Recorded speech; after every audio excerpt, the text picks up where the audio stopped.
This is Democracy Now!, democracynow.org. I'm Amy Goodman. We're broadcasting from the UN Climate Summit. That's COP30 in the Brazilian city of Belém, the gateway to the Amazon. On Wednesday, I sat down with Brazil's First Minister of Indigenous Peoples, Sônia Guajajara. Democracy Now! Last spoke to her in 2023 when the UAE hosted the climate talks in Dubai. We're now in her home country. We're here with Brazil's First Minister of Indigenous Peoples, lifelong leader of the Brazilian Indigenous Rights Movement, a member of the Guajajara community whose traditional homeland sits in the northeast of Brazil. It was established, the Minister of Indigenous Peoples, under President Lula in 2023. Today, the Minister Guajajara, is here in Belém, and we're in the last days of this conference. It's an honor to speak to you again. Minister Guajajara, what are you hoping to get out of COP30?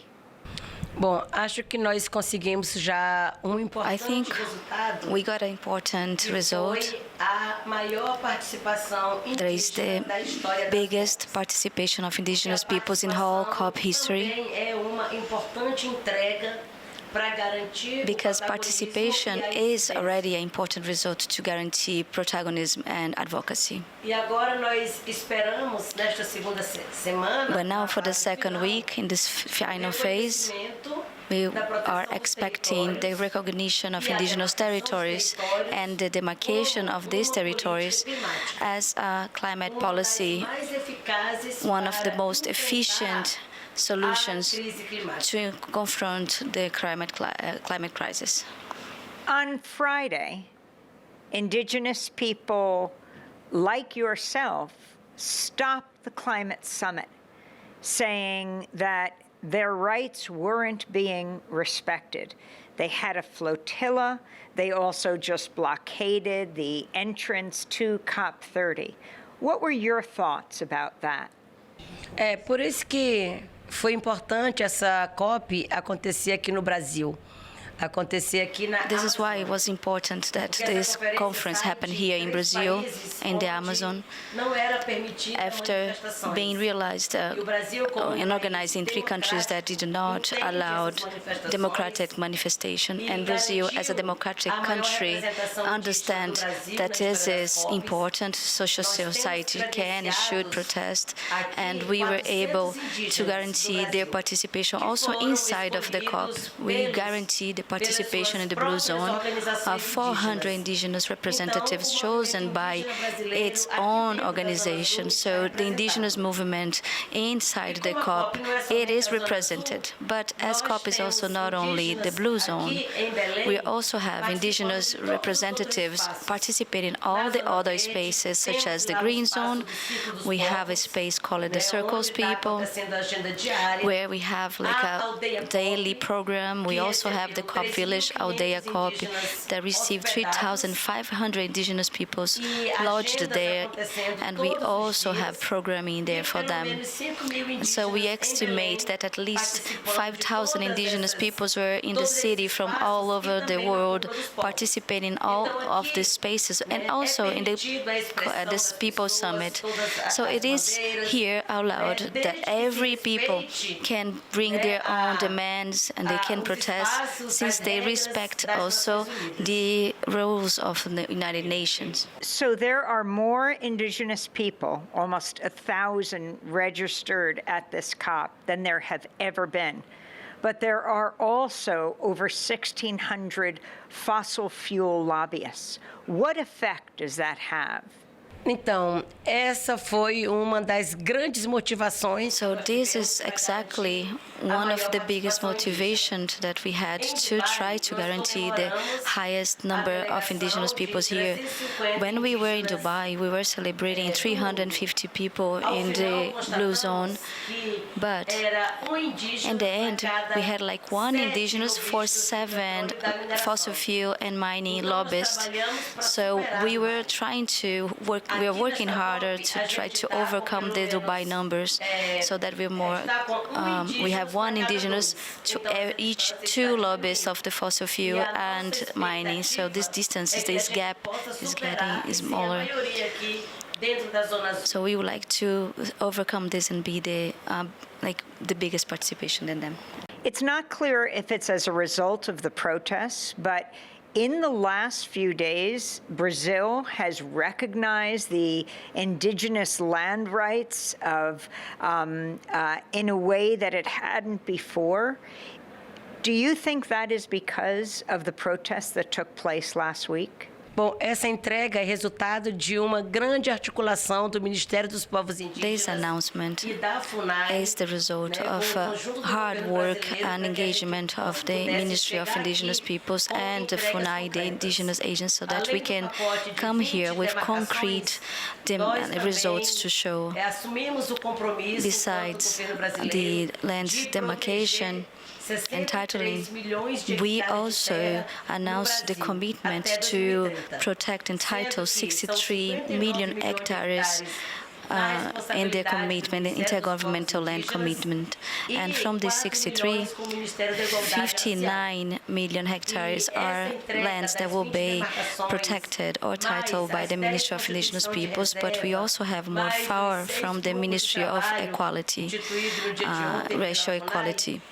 So all these lands that were announced yesterday is the result of the engagement and the coordination that the Ministry of Indigenous People has been doing internally in the government to have these results announced here. Not long before the COP began, Brazilian President Lula approved oil drilling off the coast of the Amazon. He's been criticized by many environmentalists. Can you respond to this as his minister, his indigenous minister? Primeiro, que não foi uma autorização para a exploração do petróleo. First, it's important to clarify that it's not the liberation for oil exploitation.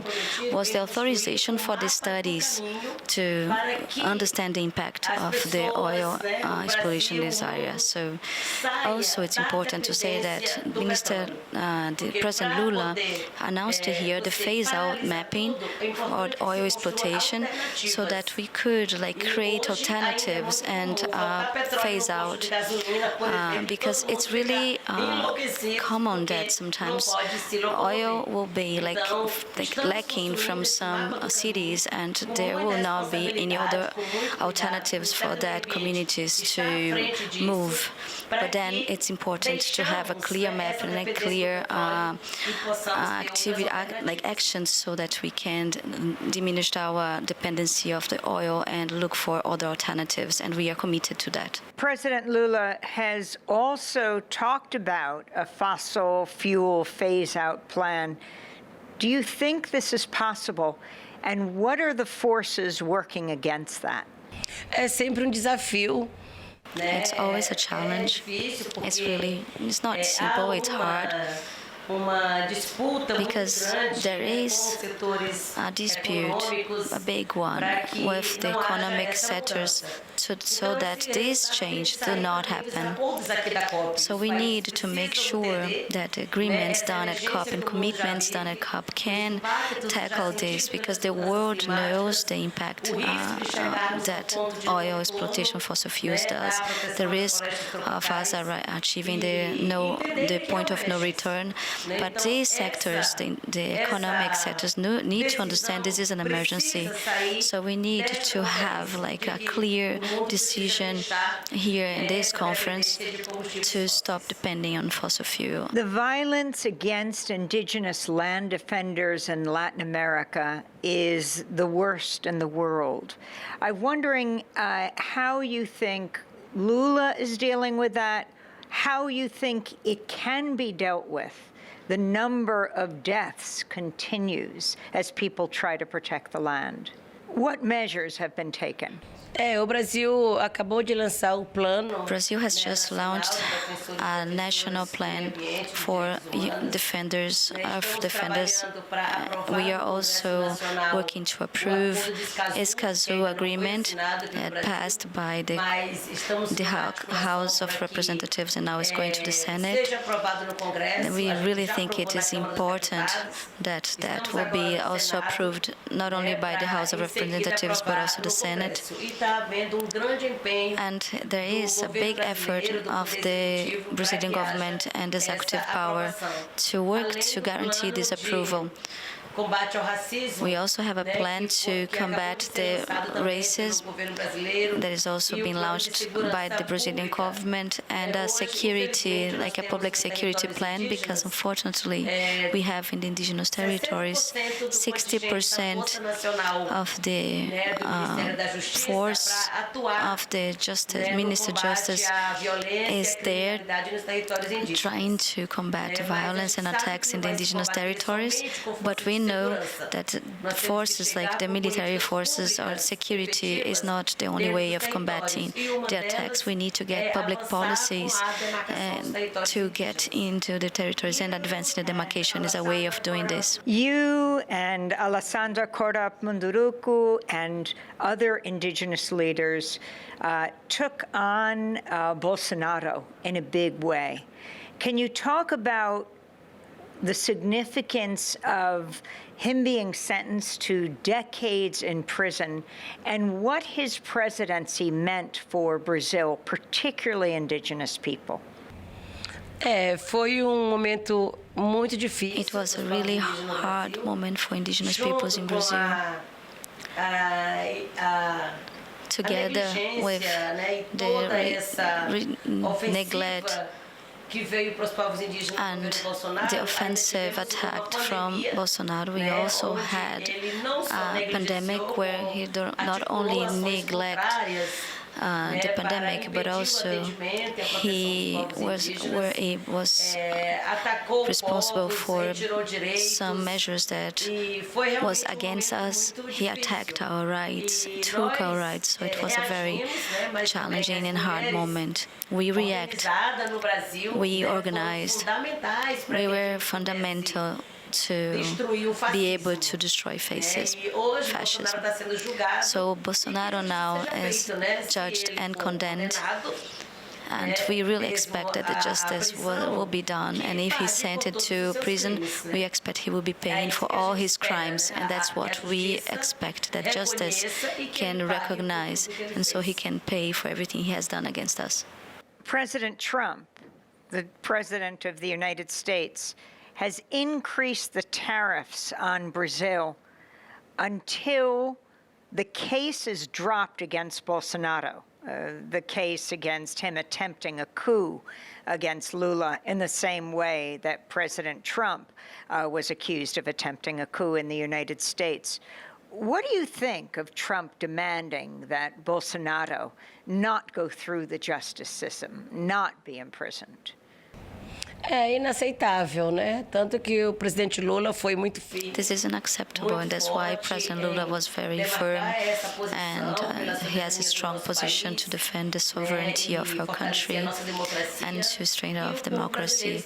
And the Brazilian people was together with him, besides him, supporting his position to defend our sovereignty. I wanted to ask you about criticism of the COP being in Belém. On the one hand, it brings the world's focus to the gateway to the Amazon. On the other hand, people have said, you know, a 4-lane highway was built that cut down some of the rainforest. What are your thoughts? Eu acho que a primeira coisa é que escancarou racismo muito grande da sociedade contra a Amazônia. Muita gente. I think like the first important thing is that this just like show and like make it clear the environmental and the racism that we still have. People are saying that there's no condition for a COP to be able to be realized and organized here, and that was also fruit of prejudice against the people that live here. So beyond forest, people need to understand that we have a culture, we have people, and we have a diversity of people that protects the Amazon. So it's important that the world know that it's not only forests and animals that lives in the Amazon. There are people living there, people that are being attacked, assaulted, they're having their rights violated, and that they need protection. On the other side, here in the Amazon, exists the needs and demands coming from the population of infrastructure, because in many places we have a very hard access. So who needs to say if there is bad or good impact? It's the people that lives here. That is Brazil's first Minister of Indigenous Peoples, Sônia Guajajara, here at the UN Climate Summit, that's COP30, in the Brazilian city of Belém, the gateway to the Amazon. Thanks for watching Democracy Now! On YouTube. Subscribe to the channel and turn on notifications to make sure you never miss a video. And for more of our audience-supported journalism, go to democracynow.org, where you can download our news app, sign up for our newsletter, subscribe to the daily podcast, and so much more.